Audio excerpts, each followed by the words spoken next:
sa LDR sila Sheena at Victor. Magkasintahan pa lang kasi ay naging OFW na si Victor. Matapos magpakasal, nagpasya si Victor na magbalik uli sa Japan at magtrabaho bilang factory worker para makapag-ipon para sa kanyang pamilya. 3 buwang buntis na noon si Sheena. Kaya't hinabilin siya ni Victor sa kanyang kaibigan at kababata na si Rita. Matagal-tagal akong mawawala. Alagaan mo yung sarili mo at saka itong magiging baby natin, ha? Dahil ka na magparaisip. Marami man akong bantay dito. Sa tuya muna, Maestar Sileti. Tsaka, katabing bahay lang natin tong si Rita, oh. Ikaw ang mag-ingat. Kasi mag-isa ka lang dun. Mayong mag-alaga sa imo. Kaya ko yun, babe. Para sa kinabukasan natin. Ay, teka lang, best friend. Ano ba? Napaka-sweet nila. Napaka-sweet nyo namang dalawa. Magkikita pa naman kayo, ah. Tsaka, baka maiwan ka pa ng biyahe mo. Ay, hala, bago ko malingawan, eto. Ayan, ginawan kita ng mga mixtapes. Baka, alam mo yan, kung gusto mo lang, miss mo yung mga jamingan natin dati. Tingnan mo lang. Uy, Rita. Next time naman, turuan mo naman ako gumawa ng voice tape. Sige ba? Tapos, ipadala natin kay Victor para hindi kanya masyadong mamiss. Diba? Salamat. Mabalos, baka talaga best friend. Siyempre ako pa. Oh, paano? Sige na. At baka maiwan pa ako ng jeep. Hanap tayo. Tara.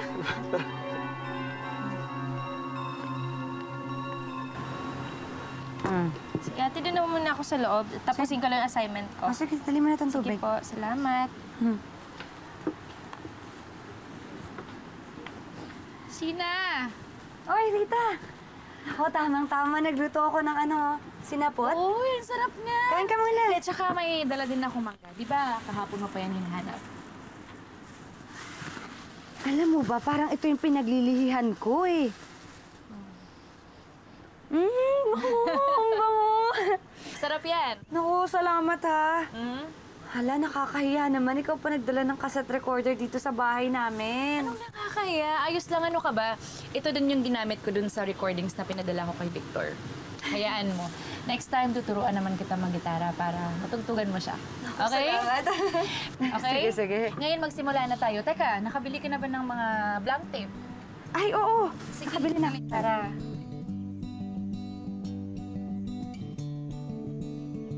Ito, oh. Yan.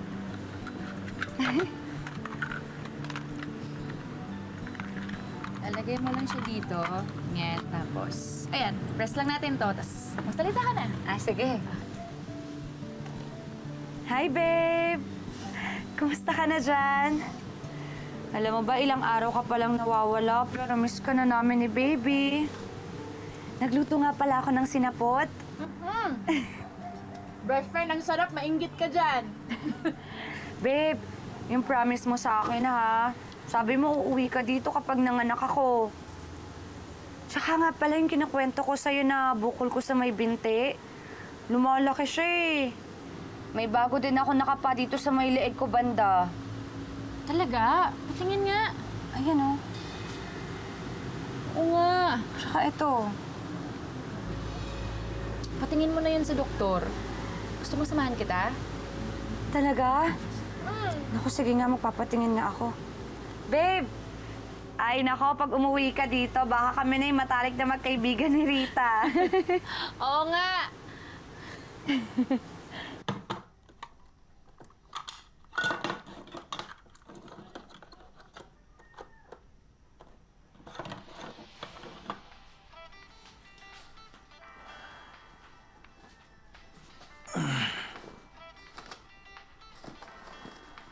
Ano to? Kano galing to? Nagdala pa ako ng basura dito.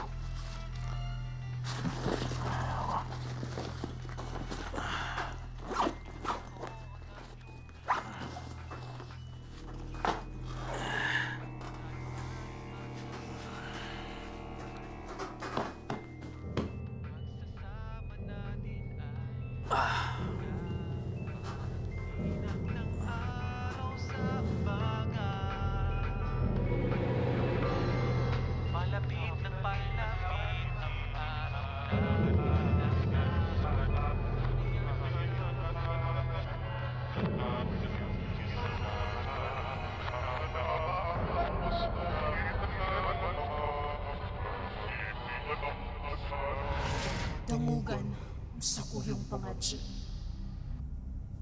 Lalaking sa kuyang ginugusto. Darawon sa sakluban, ning diklo, ribungan. Mayong magiging hibo, kundi sumunod sa kuya.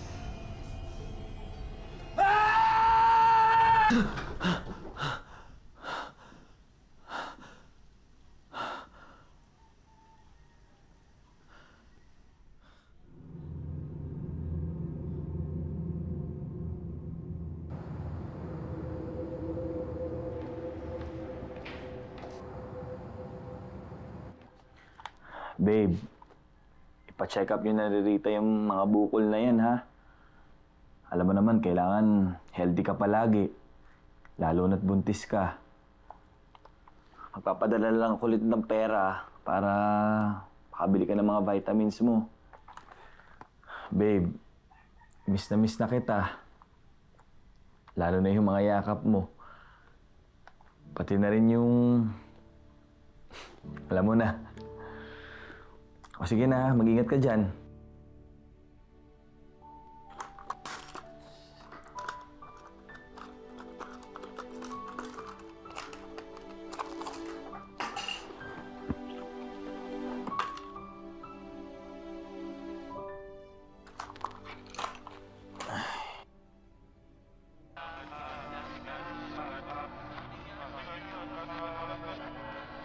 Damugan sa kuyong pangadya. Lalaking sa kuyang ginugusto. Darawon sa sakluban, ning diklo, ribungan. Mayong magiging hibo, kundi sumunod sa kuya.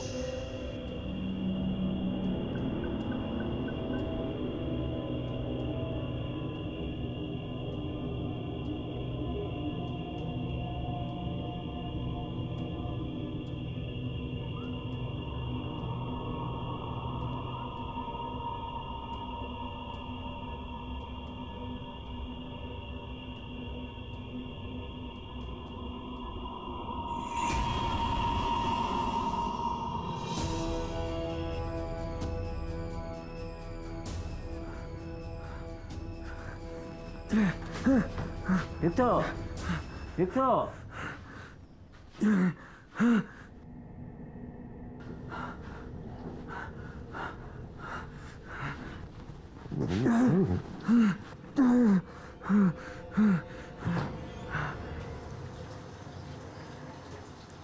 Paubos na yung gamot ko. Pero parang hindi naman gumagaling yung mga sugat. Alam mo, Sheena, dapat bumalik na kaya tayo sa doktor para naman matignan ka ulit. Tapos ano, gamot na naman. Hindi ba nakakasama sa baby namin yung gamot ng gamot? Rita, hindi ko na alam kung anong gagawin ko. Tapos kumakati rin siya kapag kinamot ko nagsusugat. Ate, saan ka ito ilalagay? Dito na lang. Ako na maglalagay sa aparador para hindi maalikabukan. Sige po, dito po muna ako. Ano yan? Mga gamit namin ni Victor nung kinasal kami. Tingin na. Sige. Ikaw, kailan ka ba ikakasal? Kasal? Wala nga akong nobyo eh. Baka naman pihikan ka. Iba, dapat gano'n naman talaga. Lalo na pag iniisip mong pakasalan yung isang tao. Bukod sa mabait at responsable, syempre dapat yung gwapo rin. Parang yung asawa mo. Di ko nga akalain na lalaking ganyan si Victor eh. Akala ko dati walang magkakagusto dyan. Mabait kasi yung asawa ko.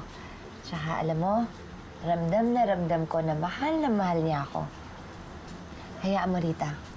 Makakahanap ka din ng lalaki na kagaya ng best friend mo.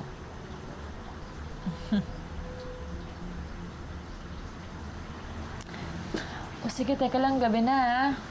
Mauna na ako. Sige. Tsaka baka ligo lang yung kulang dun sa pangangati mo. Sige na, mauna na ako.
Okay ka lang?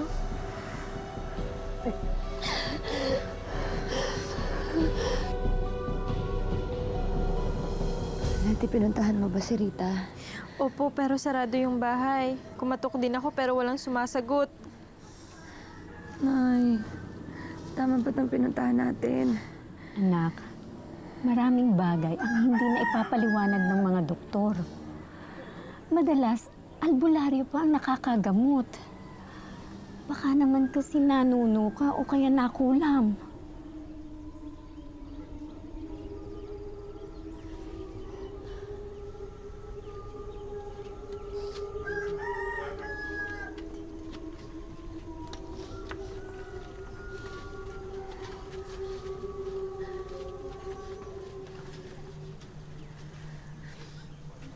Matagal kitang hinanap. Abuti lumapit ka sa akin. Ano po? Ilang buwan ko nang nararamdaman na may madilim na kapangyarihan na gumagala dito. At hindi sila titigil. Napakalakas. Hindi ko alam kung saan siya nakatira at kung sinong sunod niyang bibiktimahin. Ikaw pala. May nakaaway ka ba? Wala naman po. Matindi ang galit at inggit ng taong ito sa'yo at hindi siya titigil. Hanggat hindi niya nakukuha ang gusto niya. Tulungan niyo po ako. Buntis po ako. Baka kung anong gawin niya sa baby ko. Huwag ka mag-alala. Malakas ang kapit ng bata. Ligtas ang bata.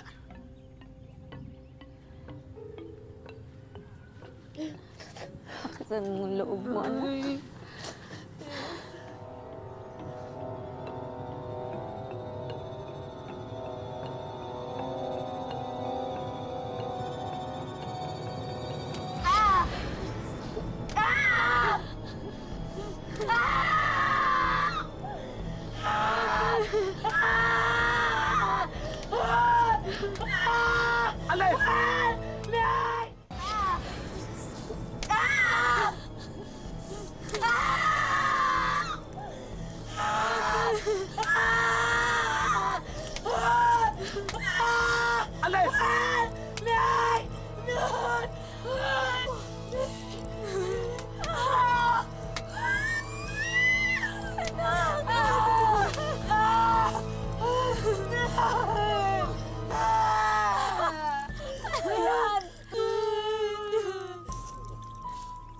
Binubulok ka ng mambabarang at hindi siya titigil.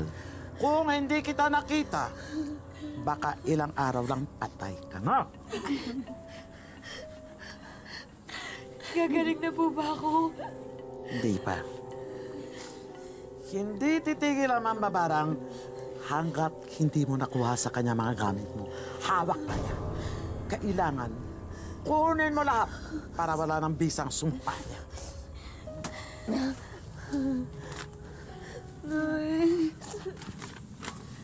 Ito, baka itasan mo ito. Ikalat mo sa buong bahay mo nang hindi na siya makapasok. Nang hindi na siya makapasok, tandaan mo. Tandaan mo, at napakalakas na. Opo. Malakas ang parsa niya, hindi kita tinatakot. Mag-ingat ka.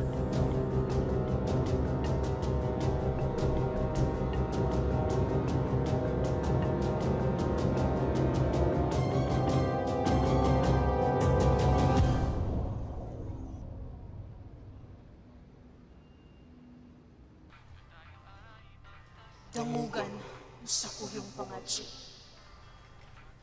Lalaking sa kuyang ginugusto. Daraw sa ねえ sakluban. なんか彼の態度は最近おかしいな。多分誰かが大きな呪文をかけている。 Kundi ちょっと sumunod 待てだ。私は前に見た。そうなの？うん。あ、いいよ。了解しよう。 sa paglubog kan adlaw. Kusog ko. Mayong kapante. Kabus.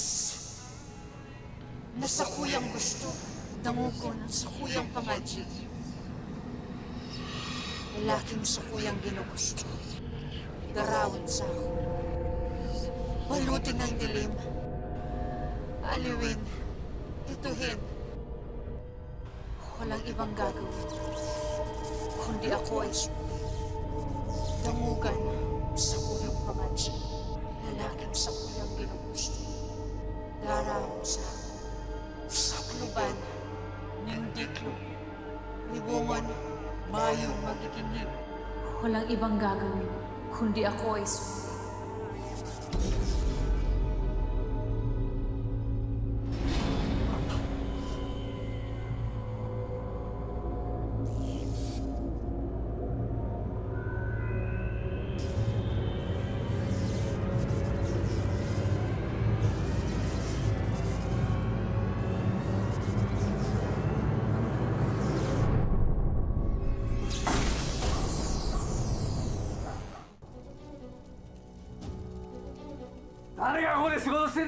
Victor des. 奴はどこ行った？わかりません。 Dahil tila laging nawawala sa sarili, natanggal sa trabaho si Victor at pinauwi ng Pilipinas. Nagulat na lang si Sheena dahil hindi ito ibinalita sa kanya ng asawa. Nang makita siya nito, tila hindi na siya kilala.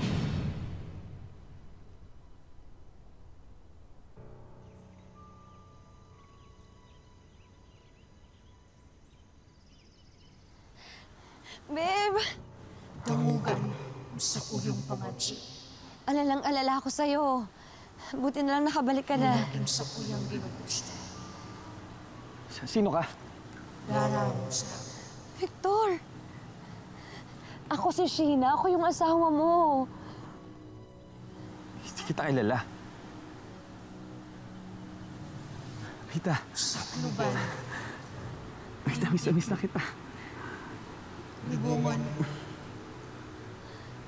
Babe, ano ba nangyayari sa'yo? Bakit hindi mo ako matandaan? Ako to, si Sheena, asawa mo. Ito, anak natin tong pinagbubuntis ko. kundi sumunod sa ako. Rita, bakit hindi niya ako matandaan? Baka pagod ka lang. Gusto mo magpahinga ka na? Rita, umuwi na tayo. Gusto ko magpahinga. Victor, hindi ko alam yung sinasabi mo. Dito yung bahay mo. Halika na, pumasok ka na sa loob. Magpahinga ka na sa loob. Sino ka ba? Hindi kita kilala. Tita, ano nangyayari sa kanya? Di ba, sabi ng kasamahan niya sa Japan na medyo nawala sa sarili niya si Victor. Baka na-trauma lang sa aksidente. O baka masyado lang siyang na-homesick. Kung okay lang sa'yo, hayaan mo muna siyang magpahinga sa bahay ko. Baka mahimasmasan siya tapos tsaka ka niya makikilala. Okay? Pero bakit di niya ako makilala? Sheena, bigyan mo lang siya ng konting panahon. May dala ka retrato.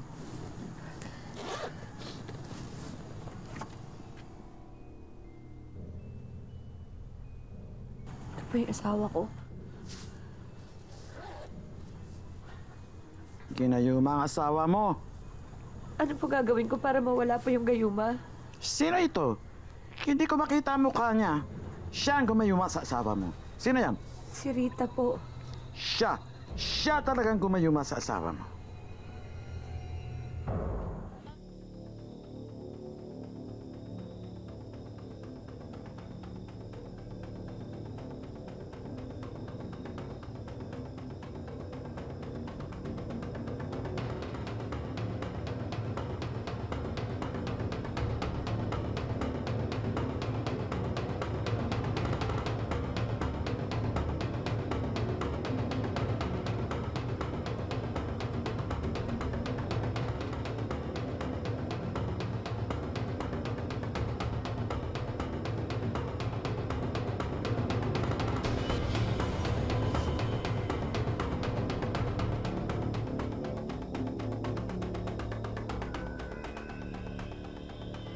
Ngayon na ibalik mo na ito. Hihina ng hawak sa'yo ng mambabarang. Babalik na po ba sa akin si Victor? Kailangan matalo muna natin siya. Kailangan sumuko siya.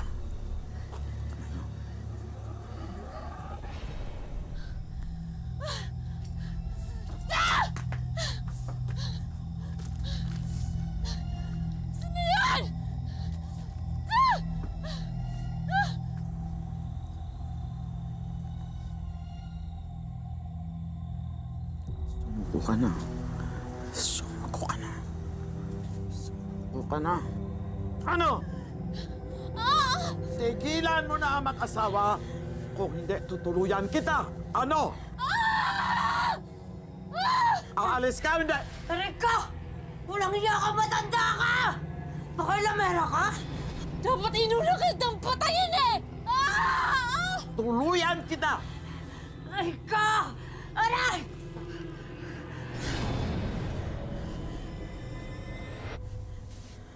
Esperanza, wala po kayo.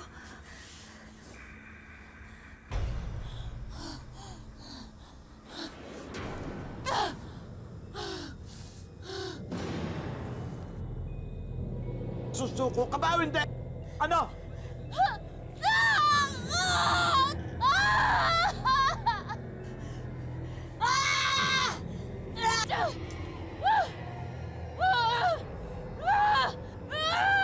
Mamatayin kita, matanda ka! Mamatayin kita!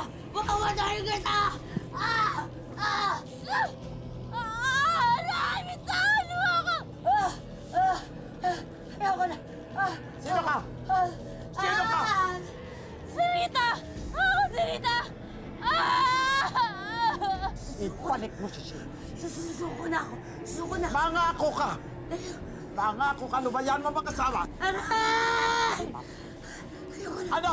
Tama na! Susuko na ako! Natanggalin ko na yung sumpa! Parang ako mo na! Ayoko na! Ayoko na! Balik mo si Ayoko Sheila! na! Aray!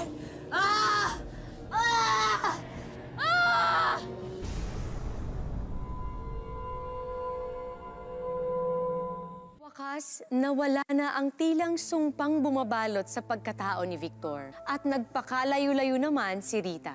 Umuwi uli si Victor kay Sheena at katakatakang wala siyang matandaan sa mga nangyari. Ang cute-cute naman yan, oh.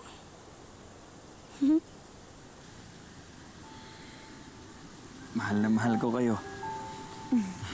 Hindi na ako aalis. Dito na ako magtatrabaho at sama-sama natin naabutin ang mga pangarap natin. Mahal na mahal ka din namin. Hindi ba, baby? Cute, ah. Dito lang si tatay. Oh, namingiti siya, oh. Magandang hapon, ako po si Marian Rivera.